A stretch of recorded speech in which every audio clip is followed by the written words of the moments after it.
إن الحمد لله نحمده ونستعينه ونستغفره فنعوذ بالله من شرور أنفسنا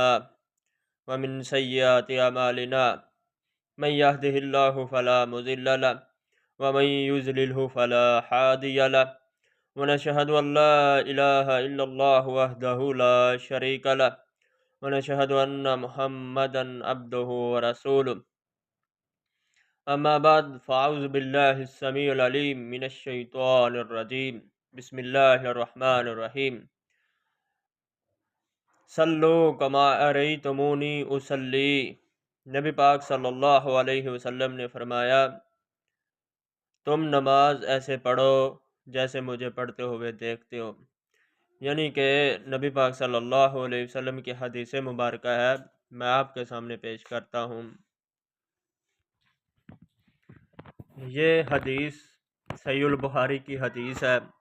حدیث کا نمبر ہے 735۔ آپ اسے ریسرچ کر سکتے ہیں۔ تو میں آپ کے سامنے اس حدیث کا حوالہ اس لیے دے رہا ہوں تاکہ کچھ لوگ جو ہیں وہ کہتے ہیں کہ حدیث کا ہمیں پتہ نہیں، حدیث صحیح ہے یا غلط، نعوذ باللہ۔ حدیث کی آپ تحقیق کر سکتے ہیں، اور اس حدیث میں نبی پاک صلی اللہ علیہ وسلم نے رکوع سے جاتے ہوئے بھی اپنے دونوں ہاتھوں کو اٹھا کر رفع الیدین کیا ہے، اور رکوع سے اٹھتے ہوئے بھی جب آپ سرکار صلی اللہ علیہ وسلم نے رکوع سے اٹھے ہیں